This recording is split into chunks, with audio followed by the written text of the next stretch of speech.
This woman is named Nina. Her husband, Liam, has been in a coma for 8 years after saving her life. One day, a shocking news story broke on television. The Fords, the richest family in New York, offered a $300 million reward for their grandson who went missing 8 years ago.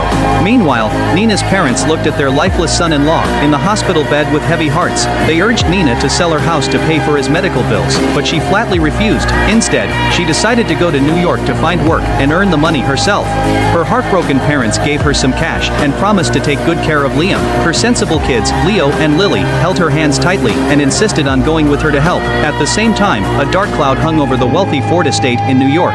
Grandma Ford was threatening a hunger strike because she couldn't find her grandson Felix. The three Ford brothers were terrified, kneeling in a row by the door, just shifting the blame among themselves. Grandma Ford walked out with her cane and scolded them for being useless. She declared that if they didn't find Felix, she would starve herself and kick them out of the family. To calm her down, the second brother even suggested raising the reward to $10 billion. Grandma Ford looked at Felix's photo, grieving all alone. Just then Nina showed up at the Ford mansion with her two kids looking for a job. They were immediately mocked by the security guard and the snobby housekeeper, Mrs. Davis. They sneered that the estate only hired top college grads and tried to kick them out. During the scuffle, Grandma Ford suddenly spotted Leo. In that moment, she felt like she was looking at her long-lost grandson. She rushed over, hugged Leo tightly, and kept calling him Felix. Terrified, Leo quickly explained that his name was Leo, but looking at his eyes and nose, Grandma Ford saw the exact spitting image of a young Felix. Overwhelmed by emotion and low blood sugar, she passed out on the spot. The housekeeper panicked and screamed for a doctor. Meanwhile, the Ford's great-grandson Carter had some sweets in his hand, but refused to give them to his great-grandmother. In the nick of time, Leo pulled out a piece of candy he had bought for his sister and used it to wake Grandma Ford up. When she came to, she couldn't take her eyes off Leo and Lily. Adoring them more by the second, she immediately decided to let them stay and hired Nina to clean the mansion.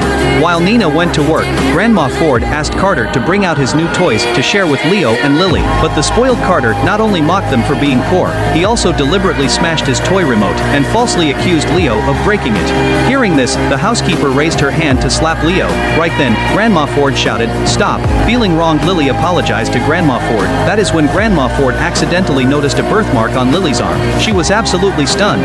The birthmark was completely identical to the Ford family's hereditary birthmark. Now she was even more convinced that these two kids were definitely Ford blood. At the dinner table, Grandma Ford doted on Leo and Lily, giving them all the best food. She subtly asked them about their father.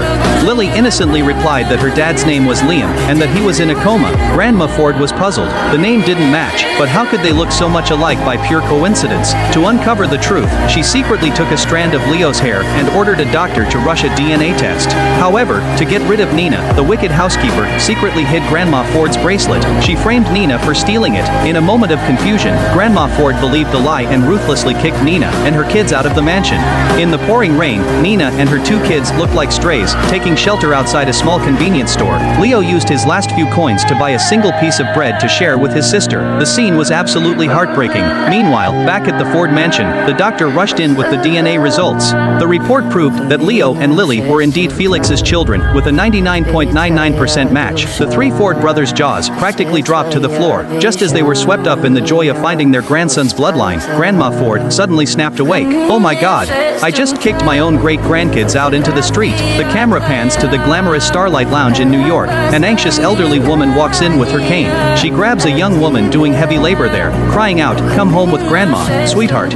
But the girl looks helpless and upset, saying she has to stay and work for the money. Just then trouble finds them. An arrogant club manager storms over. He harshly shoves the elderly woman aside and accuses the girl of breaking an expensive bottle of liquor, demanding a massive payout. The girl defends herself with tears in her eyes, but the manager doesn't buy it and raises his hand to strike her. Unwilling to watch her granddaughter-in-law suffer, the grandmother stands tall and shields the girl. Then, an even more infuriating scene unfolds. A flashy, wealthy socialite walks over and relentlessly mocks the girl, laughing at her for marrying a useless, broke husband. Furious, the grandmother shouts back, saying her grandson is actually the richest man in New York. Surprisingly, this just makes the manager and the socialite burst into laughter. The socialite even arrogantly throws money on the floor, trying to thoroughly humiliate the girl. Just in the nick of time, the club doors are pushed wide open. A group of bodyguards in black suits line up, and the powerful billionaire CEO finally arrives. Seeing his grandmother and wife being bullied, he instantly flies into a rage. Ironically, the clueless socialite and manager haven't read the room and actually try to suck up to the big boss. But the next second, the CEO doesn't even glance at them. He walks right past them to comfort his grandmother and his wife. Now the manager and the socialite are completely dumbfounded. The cleaner they were just trampling on is actually the billionaire's wife. Showing no mercy, the CEO reveals his true identity on the spot. He orders his bodyguards to teach these snobs a lesson and shuts down the entire club right then and there. Finally, amidst their desperate pleas for mercy, the CEO proudly puts his arm around his wife and helps his grandmother, and they walk away from the mess. The matriarch of the Sterling family is sternly punishing her 3 sons.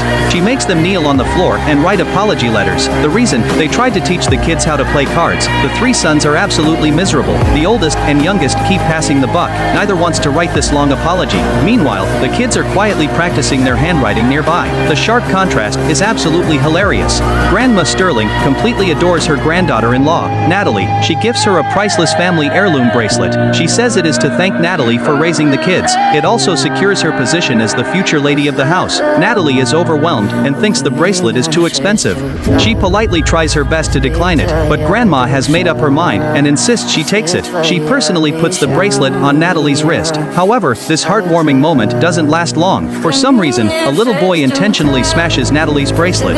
He then plays the victim and blames innocent little Charlie. The room immediately explodes into chaos. Everyone starts pointing fingers at Natalie and Charlie. The boy's mother, Chloe, seizes the perfect opportunity. She adds fuel to the fire to get Natalie kicked out.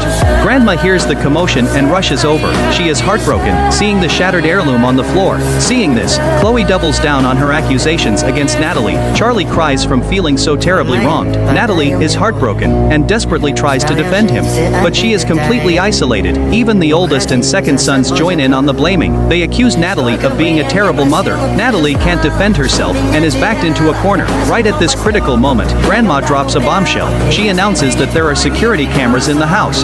They check the footage and the truth finally comes out. It turns out the little boy did it on purpose. Chloe and her son's lies are brutally exposed. Everyone immediately turns against them. Furious, Grandma severely punishes Chloe and her son. She kicks them out of the Sterling estate for good. After the misunderstanding is cleared up, everyone apologizes to Natalie. Natalie gracefully forgives them all. Grandma brings out another heirloom and puts it on Natalie. Natalie is truly moved to tears. To make up for what she went through, they plan a surprise. The family hosts a grand jewelry auction in New York. They want to pick out gorgeous new jewelry just for her. Just then, the story takes a massive turn. The male lead, Ethan, who was in a coma, suddenly wakes up. He is heartbroken when he hears what Natalie went through. He secretly vows to get justice for her. Ethan takes Natalie to the high-profile jewelry auction. At the auction, that clueless Chloe tries to provoke Natalie again. Ethan doesn't hold back and shuts her down instantly. He leaves Chloe completely speechless. Then, Ethan drops a fortune to win a top-tier piece. He casually gifts it to Natalie, showing his absolute dominance. Chloe still hasn't given up and tries to cause trouble. Ethan finally runs out of patience. He proudly announces to the entire room, "Natalie is my wife." His powerful declaration shocks everyone at the auction. Ethan sternly warns the crowd. Anyone who dares to bully Natalie makes an enemy out of him. Surrounded by looks of envy and awe, they share a deep embrace. After all the hardships, this star-crossed couple finally finds their happy ending.